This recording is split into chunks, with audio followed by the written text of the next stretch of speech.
ব্যবসায়ীদের জন্য বাজেট দিয়েছেন, বাংলার মানুষের জন্য বাজেট দেন নাই। আমি আজকে শ্রদ্ধাভরে স্মরণ করছি, আমাদের 1991 সালে বাজেট পেশ করেছিলেন মরহুম সাইফুর রহমান। 2001 সালেও উনি বাজেট পেশ করেছিলেন সরকারের সময়ে। আমাদের মাননীয় অর্থমন্ত্রী চট্টলার অত্যন্ত ঐতিহ্য পরিবারের, বুনেদি পরিবারের, বাণিজ্যিক পরিবারের সন্তান। উনি চেম্বার সভাপতি ছিলেন, উনি আন্দোলন সংগ্রাম করেছেন। আমাদের স্টক এক্সচেঞ্জের চট্টগ্রামের উনি চেয়ারম্যান হিসেবে দায়িত্ব পালন করেছিলেন। আমি আশা করেছিলাম উনি বাংলাদেশের 18 কোটি মানুষের দিকে তাকিয়ে বাজেট দিবেন, কিন্তু উনি বাজেট দেন নাই। সেটার প্রমাণ বাজেট উত্তর উনি সাংবাদিক সম্মেলন করেছেন। সাংবাদিক সম্মেলন উনি কি বললেন? অর্থমন্ত্রী বললেন যে আমার এই বাজেট ব্যবসার পরিবেশকে সহজ করার জন্য বাজেট দিয়েছি। ব্যবসায়ীদের কি বাংলাদেশ? না, বাংলাদেশ 18 কোটি মানুষের বাংলাদেশ। কৃষক, শ্রমিক, মেহনতি মানুষ, সর্বস্তরের বাংলাদেশ। আপনি ব্যবসায়িক পরিবার, তাই ব্যবসায়ীদের জন্য বাজেট দিয়েছেন, বাংলার মানুষের জন্য বাজেট দেন নাই। তাই আজকে আমি সাইফুর রহমান মরহুম ওনাকে স্মরণ করছি। উনি যখন বাজেট দিতেন তখন অপোজিশন লিডারদের কাছে টেলিফোন করতেন। আমি অর্থ মন্ত্রণালয়ে 2001 সালে কাজ করেছি। আমাদের সাথে আমাদের মুশফিকুর রহমান, যিনি অর্থ মন্ত্রণালয়ে এইবারে সভাপতি হয়েছেন, উনিও, ওনার সাথে আমরা কাজ করেছি।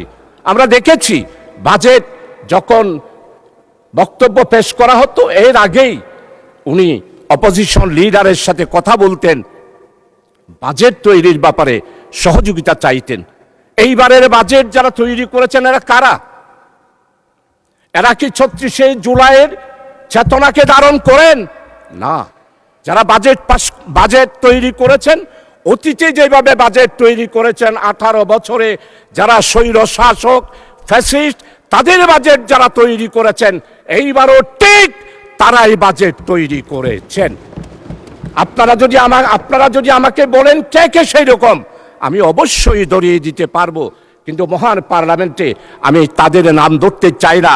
আপনারাই চিন্তা করেন, এই বাজেট আপনারা যে তৈরি করেছেন, আপনারা সবাই স্লোগান দিয়েছেন নির্বাচনের আগে, আমাদের মতো সবার আগে বাংলাদেশ।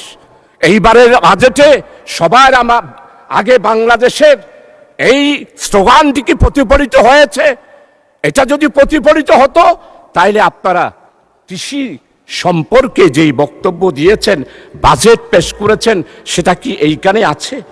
আমাদের সম্মানিত কৃষি মন্ত্রী জনাব মাওলানা মতিউর রহমান নিজামী, শিয়া বাটার ও ভিটামিন সমৃদ্ধ লিলি বিউটি সোপ, তারুণ্যময় উজ্জ্বল ত্বকের জন্য। বাংলাদেশে 54 বছরে কৃষকদের জন্য মাওলানা মতিউর রহমান নিজামী মন্ত্রী হিসাবে যেই বিশাল পরিবর্তন করেছিল 4 দলীয় জোটের আমলে, সেটা 54 বছরের অন্য কোনো বাজেটে বা অন্য কোনো মন্ত্রী সেটা দেখাতে পারে নাই। সেটা কেমন? মানে স্পিকার, আমাদের মন্ত্রী 4 দলীয় জোটের আমলে যখন কৃষি মন্ত্রণালয়ের দায়িত্ব নিলেন, উনি তখন ব্লক সুপারভাইজার ছিল প্রতি ইউনিয়নে একজন। আমার মন্ত্রী, আমাদের নেতা শহীদ মাওলানা মতিউর রহমান নিজামী কৃষকদের কথা চিন্তা করে উনি প্রত্যেকটা ইউনিয়নে 9 জন করে প্রতি ওয়ার্ড ভিত্তিক একজন ব্লক সুপারভাইজার দিয়ে কৃষকের মধ্যে বিশাল একটি বিপ্লব এনেছিলেন। উনি ঘোষণা দিয়েছিলেন, আজকে আপনারা গাছ রোপণের কথা বলেন, এই গাছ রোপণের চিন্তাধারা সফল করেছিলেন তৎকালীন 4 দলীয় জোটের আমলে 3 বারের প্রধানমন্ত্রী বেগম খালেদা জিয়ার আমলে সফল কৃষিমন্ত্রী মাওলানা মতিউর রহমান নিজামী বলেছিলেন, একটি বাড়ি খামার বাড়ি, আর বনজ শিল্প, বনজ ঔষধ এবং অর্থকরী গাছ লাগানোর বিপ্লব এনেছিলেন মাওলানা মতিউর রহমান নিজামী। কিন্তু আমরা এবারের বাজেটে কি দেখি? কৃষকদেরকে অবহেলা করা হয়েছে। অতীতে যা বাজেট ছিল তার থেকে আপনি কমিয়ে দিয়েছেন। কৃষক ছাড়া বাংলাদেশ বাঁচবে না। তাই আমার প্রস্তাব হলো, কৃষকদের ব্যাপারে এই বাজেটে আপনাকে অবশ্যই কৃষকদের ব্যাপারে আপনাকে বাজেট বরাদ্দ বাড়িয়ে দিতে হবে।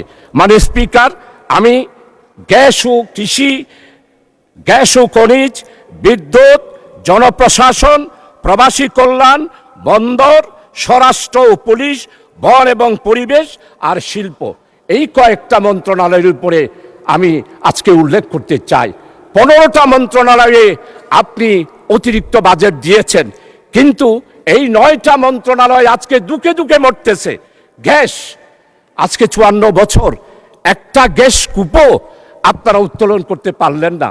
অথচ আমাদের পাশে রাখাইন, এই রাজ্যের পাশেই আজকে বঙ্গোপসাগরে গ্যাস উত্তোলন হয়েছে, অথচ আমরা এখনো পর্যন্ত গ্যাস পাই নাই। গ্যাসের চাহিদা দিন দিন বাড়তেছে, আর আমাদের গ্যাস আমদানি করতে হয়। আমরা একটা গ্যাস কূপও আজকে আমরা 54 বছরে পারি নাই। 1993 সাল আমাদের সম্মানিত ডক্টর খোন্দকার মোশাররফ সাহেব খনিজ মন্ত্রী ছিলেন। আমাদের আজকের স্বরাষ্ট্রমন্ত্রী তৎকালীন 91 সালের প্রধানমন্ত্রী দেশনেত্রী বেগম খালেদা জিয়ার অফিসে উনি থাকতেন, প্রধানমন্ত্রীর সহকারী ছিলেন। উনার অবশ্যই খেয়াল থাকার কথা। 1993 সালে যখন পার্লামেন্টে বক্তব্য রাখলাম, তখন মাননীয় প্রধানমন্ত্রী ডক্টর খোন্দকার মোশাররফ সাহেবকে নির্দেশ দিলেন যে চৌধুরী যে বক্তব্য রেখেছে, আমাদের চট্টগ্রামের গ্যাস ফিল্ড কুমিরাগুনা, বড় হাতিয়াতে সেই গ্যাস ফিল্ড আপনি পরিদর্শন করুন। ডক্টর খোন্দকার মোশাররফ, ওনার মন্ত্রণালয় এবং আমার আজকের স্বরাষ্ট্রমন্ত্রী ওনারা সহ আমার সেই এলাকায় গেলেন। 1968 সালে চট্টগ্রামের গ্যাস ফিল্ড, আমার মাননীয় অর্থমন্ত্রী আপনিও জানার কথা, রাশিয়ার উদ্যোগে সেই গ্যাস ফিল্ড থেকে অলরেডি গ্যাস উত্তোলন হলো। 1970 সালে আমরা চট্টগ্রামবাসী সবাই আশান্বিত হলাম, চট্টগ্রামে আমরা গ্যাস একটি ফিল্ড পেয়েছি। কিন্তু দুর্ভাগ্য, 1971 সালে দেশ স্বাধীনতার পর আধিপত্যবাদী হিন্দুস্তান আমার ওই রাশিয়ার গ্যাস ফিল্ডে ওনারা সবাই সরজমিনে দেখেছেন, সেইখানে সীসা ঢেলে দিয়ে আমার গ্যাস ফিল্ডটাকে বন্ধ করে দিল। আমরা গ্যাস পেলাম না। আমাদের আজকের স্বরাষ্ট্রমন্ত্রী উনিও গিয়েছিলেন, ডক্টর খোন্দকার মোশাররফ সাহেব, ওনার সমস্ত মন্ত্রী পরিষদের যারা ডিজি ছিলেন ওনারাও গিয়েছিলেন।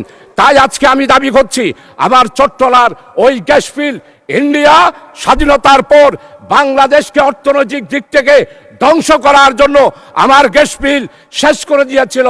বাঁশখালীর চাম্বল আর আমাদের চট্টগ্রামের লোহাগাড়ার বড় হাতিয়ার, এই গ্যাস ফিল্ডকে আবার পরীক্ষা নিরীক্ষা করে সেইখানে গ্যাস পাওয়া যায় কিনা সেই ব্যাপারে চিন্তা করতে হবে। মাননীয় স্পিকার, আজকে মাননীয় অর্থমন্ত্রীর কাছে অনুরোধ করব, আপনি গ্যাস সন্ধানের জন্য সেখানে বাজেট বরাদ্দ করেন।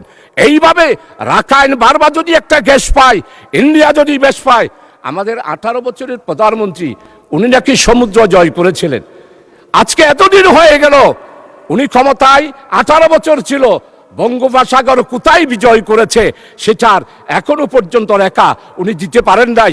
আমাদের চট্টগ্রামের আরেক কৃতি সন্তান স্বরাষ্ট্রমন্ত্রী, আজকে আমাদের চট্টগ্রামে একটা কথা এসেছে, কোথায় ফতোয়ার জন্য আর মাদ্রাসায় যেতে হবে না। তা আমি জিজ্ঞাসা করলাম কেন? হয়তো ফতোয়া তো আপনাদের এই পার্লামেন্টে দেওয়া হয়। ফতোয়া কিরকম? ফখরুল ইসলাম মাননীয় মন্ত্রী, উনি যেমন ইসলাম নয়, জামাত ইসলামীও ইসলাম নয়। মানে স্পিকার, জামাত ইসলামীকে জানতে হলে 100 বছরের ইতিহাস জানতে হবে। জামাত ইসলামী কি ইসলামী দল না অন্য কিছু, সেটার ফতোয়া দেওয়ার দরকার নাই। তাই আমাদের চট্টগ্রামে এখন বলতেছে হাল জবানার মুফতি তিনি, আর একটা বললাম না, আলিফ বাতা জানেন না। মানে স্পিকার, আমরা ফতোয়ার জন্য আর হাটহাজারে যাব না, ফতোয়ার জন্য পটিয়াও যাব না, ফতোয়ার জন্য লালবাগেও যাব না। আমাদের এই মহান পার্লামেন্টে জামাত ইসলামীকে ইসলামী দল নয় বলে যিনি বলেন, তার কাছ থেকেই আমরা ফতোয়া নেব। মানে স্পিকার, জামাত ইসলামীর ইতিহাস, গণতান্ত্রিক আন্দোলনের ইতিহাস, জামাত ইসলামীর ইতিহাস, ইসলামের উপরে যখন এই আঘাত এসেছে, জামাত ইসলামী বজ্রকণ্ঠে রাজপথে প্রতিবাদ করেছে, সারা বিশ্বে স্বীকৃতি দিয়েছে জামাত ইসলামী হলো ইসলাম রক্ষার জন্য একটি মাত্র বাংলাদেশে, অন্যান্য ইসলামী দলের মতো নয়।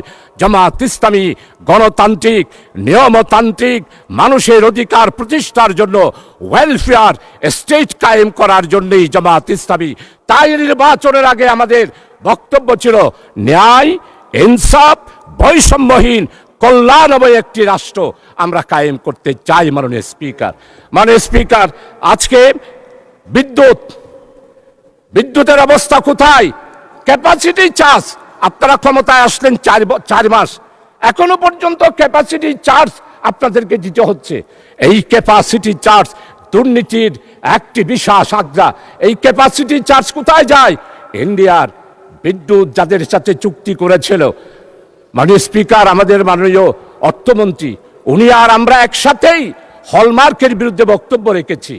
ক্যাপাসিটি চার্জ বিদ্যুতের এই ব্যাপারে আমরা বক্তব্য রেখেছি, কিন্তু আজকে 4 মাস হয়ে গেল, এখনো আমাদেরকে ক্যাপাসিটি চার্জ অর্থাৎ বিদ্যুৎ না পেলেও যাদের সাথে চুক্তি হয়েছে তাদেরকে টাকা দিতে হবে। কত টাকা দিতে হয় সেটা সাংবাদিক সম্মেলনে মাননীয় অর্থমন্ত্রী আপনি নিজেই সেটা উল্লেখ করেছেন। তাই আমার দাবি, এই ক্যাপাসিটি চার্জ বন্ধ করে দিয়ে আমাদেরকে নতুনভাবে বিদ্যুৎ, আমি প্রশংসা করি আপনারা আজকে বিদ্যুতের ব্যাপারে আপনারা একটা নতুন পদক্ষেপ নিয়েছেন, অবশ্যই সেটা সফল হোক, সেটাই কামনা করি মাননীয় স্পিকার। এরপরে মাননীয় স্পিকার, জনপ্রশাসন কি হচ্ছে? জনপ্রশাসনে 18 বছরে যারা প্রশাসন চালিয়েছেন, যারা সুবিধা পেয়েছেন, পদায়ন পেয়েছেন, ভালো ভালো পোস্ট পেয়েছেন, তাদেরকে কাকেও সরালেন না, সবাইকে আপনারা বহাল তরবিয়তে রেখে দিলেন। আর এখন আপনারা কি করছেন? জনপ্রশাসনে 18 বছরে যারা নির্যাতিত, যারা পদায়ন হয় নাই, যারা প্রমোশন পায় নাই, তাদেরকে আস্তে আস্তে করে সবাইকে সচিব পদ, জয়েন্ট সেক্রেটারি পদ, এডিশনাল সেক্রেটারি পদ থেকে আস্তে আস্তে তাদেরকে আপনারা বিদায় করে দিচ্ছেন। তাই বলতে চাই, এই বাজেট যদি 36শে জুলাইয়ের চেতনার লোকদেরকে দিয়ে করাতেন, তাহলে সেই বাজেট হতো বাংলাদেশের 18 কোটি মানুষের আশা আকাঙ্ক্ষার। কিন্তু এখন আশা আকাঙ্ক্ষার হয় নাই মাননীয় স্পিকার। এই বাজেট হয়েছে গণতান্ত্রিক বাজেট। 1972 সালের বাজেট, 1973 সালের বাজেট দিয়েছিল, সবাই প্রশংসা করেছিল, কিন্তু বাজেট দেওয়ার পর আমরা দেখলাম সেরুমিয়া, অর্থমন্ত্রী ছিল তাজউদ্দিন আর বাণিজ্য মন্ত্রী ছিল সেরুমিয়া, আমাদের সতর্ঘাটের শফি সওদাগর।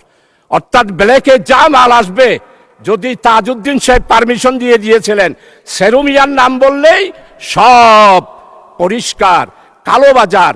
তাই আমরা দেখতে পেলাম 74-এর দুর্ভিক্ষ, তাই দেখতে পেলাম মরিচের দাম 150 টাকা, যেটা বিগত 18 বছরে এসা আলমের মাসুদ, আপনারা তার কথা বলেন, বাংলাদেশকে ধ্বংস করে দিয়েছে।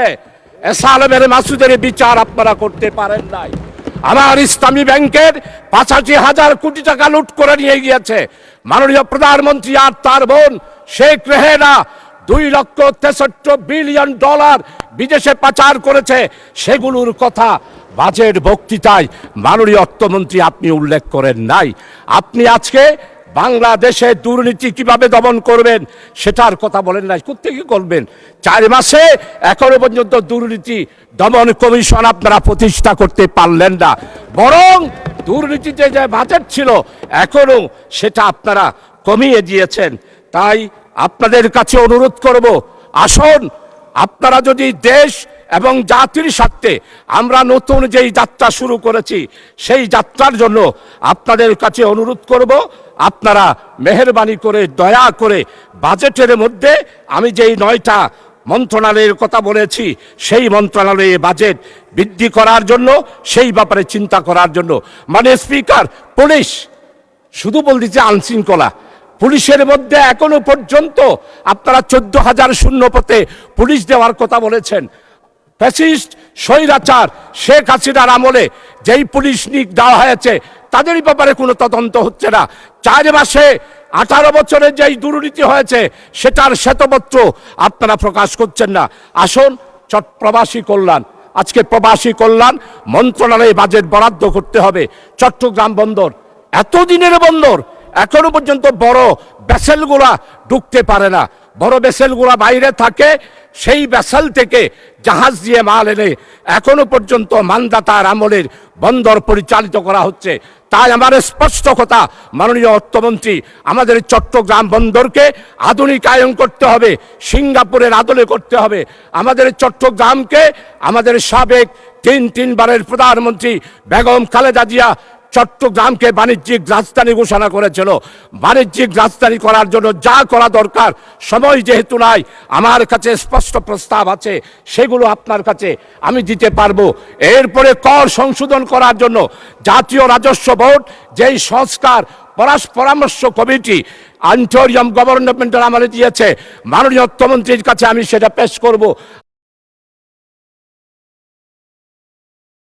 শিয়া বাটার ও ভিটামিন ই সমৃদ্ধ লিলি বিউটি সোপ, তারুণ্যময় উজ্জ্বল ত্বকের জন্য।